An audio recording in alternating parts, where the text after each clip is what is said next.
तमाम जानकारी के लिए चलिए आइए अब देखते हैं 23 की महाभारत। 27 मार्च तक चलने वाली मध्य प्रदेश विधानसभा की कार्रवाई आज अनिश्चित काल तक के लिए स्थगित हो गई है।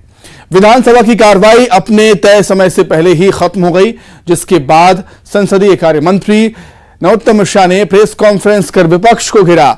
उन्होंने कहा कि विपक्ष बिखरा हुआ है, अविश्वास प्रस्ताव रखकर भूल गया है, जहां बोलना होता है वहां बोलता नहीं है। नेता प्रतिपक्ष को खुद कांग्रेस ने अकेला छोड़ दिया।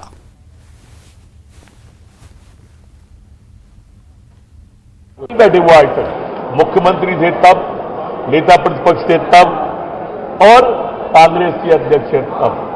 वो गोविंद सिंह जी को गाइड कर रहा है और उस चक्कर में जो अनगाइडेड मिसाइलें चल रही हैं उनसे गोविंद सिंह जी घायल हो रहे हैं। मैंने कहा था कि कब इससे मंगल सिंह सुमन की लेखनी स्याही नहीं आग उगलती है और कोई नहीं बुझाने वाला, दूर बैठकर ताप रहा है आग लगाने वाला।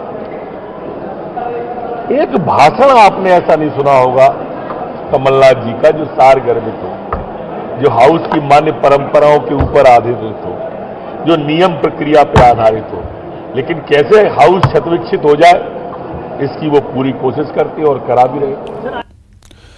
सदन की कार्रवाई समय से पहले खत्म होने पर नेता प्रतिपक्ष गोविंद सिंह ने कहा कि सरकार की तरफ से जो अविश्वास प्रस्ताव रखा गया था वो नियम के विपरीत है। नेता प्रतिपक्ष ने कहा कि सरकार चर्चा से भाग रही है। नहीं चलेगी। आज अचानक सदन प्रारंभ होते ही माननीय संसदीय कार्य मंत्री नरोत्तम मिश्रा जी ने प्रस्ताव रखा और हमारे सत्ता पक्ष के अनेक सदस्यों ने कहा नियम विपरीत है, इसलिए इस पर आगे आज ही निर्णय होना अनिवार्य है और उन्होंने बहुमत से माननीय अध्यक्ष के विरुद्ध रखा गया विश्वास प्रस्ताव निरस्त कर दिया। तो इसी खबर पर अधिक चर्चा करने के लिए सीधे हम राजधानी भोपाल का रुख करेंगे। अनुराग श्रीवास्तव हमारे साथ जुड़ गए हैं लाइव। अनुराग, समय से पहले सदन की कार्रवाई खत्म हो चुकी है, जिसको लेकर विपक्ष है सरकार पर हमलावर है, वहीं सत्ता पक्ष का कहना है कि विपक्ष चर्चा से भागता है।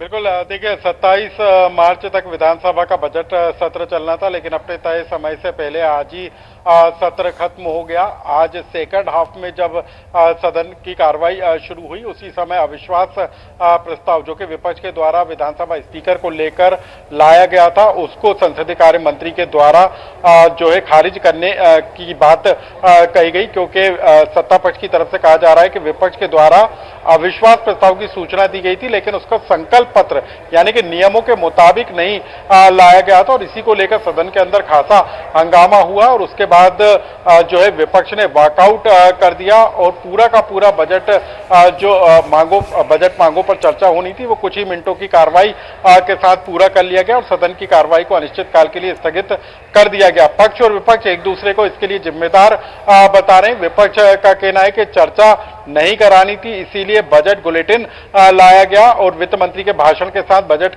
सत्र को खत्म करने की कोशिश की गई। तो वहीं सत्ता पक्ष की तरफ से संसदीय कार्य मंत्री नरोत्तम मिश्रा का कहना है कि विपक्ष चर्चा से भाग रहा है। जो अविश्वास प्रस्ताव विपक्ष की तरफ से लाया गया था वो नियम प्रक्रियाओं के तहत नहीं था और जो कांग्रेस है वो सदन के अंदर गुटों में बटी हुई नजर आई। तो कुल मिलाकर अपने तय समय से पहले सदन की कार्रवाई को अनिश्चित काल के लिए स्थगित कर दिया गया और इसके लिए एक दूसरे को जिम्मेदार ठहराया जा रहा है।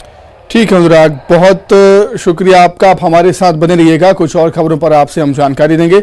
आगे बढ़ते हैं। बीजेपी के विधायक दल की बैठक आज रात 8 बजे सीएम हाउस में होनी है। आगामी कार्यक्रमों को लेकर रणनीति इस बैठक में बनेगी। बूथ विस्तारक अभियान 2.0 की समीक्षा होगी। दिग्गजों के दौरे की तैयारियों को लेकर भी चर्चा इस बैठक में होनी है।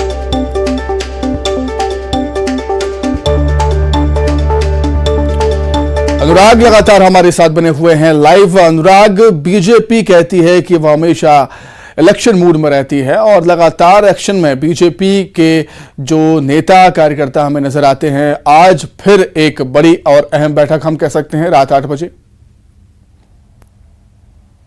बिल्कुल देखिए बीजेपी विधायक दल की बैठक बुलाई गई है। शाम 8 बजे ये मुख्यमंत्री निवास पर बैठक होगी। इससे पहले कैबिनेट की बैठक हुई थी और उसमें पार्टी ने सरकार ने तय कर दिया है कि आने वाले दिनों में किस तरीके के कार्यक्रम होंगे। शिवराज सरकार के 3 साल पूरे होने पर 23 मार्च से कार्यक्रमों की शुरुआत की जाएगी। 10 अप्रैल तक के पार्टी और सरकार के जो प्रतिनिधि हैं वो कार्यक्रमों में शामिल होंगे। लाडली बहना योजना का प्रचार प्रसार नवरात्रि के दौरान किया जाएगा। इसके अलावा युवा पंचायत का आयोजन 23 मार्च को किया जाएगा। उसके बाद रोजगार मेला का आयोजन किया जाएगा और 10 अप्रैल तक इसी तरीके से पार्टी के स्थापना दिवस से लेकर कई तरह के कार्यक्रम जो है सरकार आयोजित करेगी और उसमें मंत्री, सांसद, विधायक और जनप्रतिनिधि शामिल होंगे। तो इसी की जानकारी देने के लिए अब बीजेपी विधायक दल की बैठक बुलाई गई है। कैसे विधायकों को लोगों के बीच जाना है, घर घर जाकर संपर्क बढ़ाना है और जो सरकार के कार्यक्रम है उनको कैसे जनता तक पहुंचाया जाए, इन तमाम बातों को लेकर आज की बैठक होगी और उसमें ये तमाम निर्देश विधायकों को दिए जाएंगे।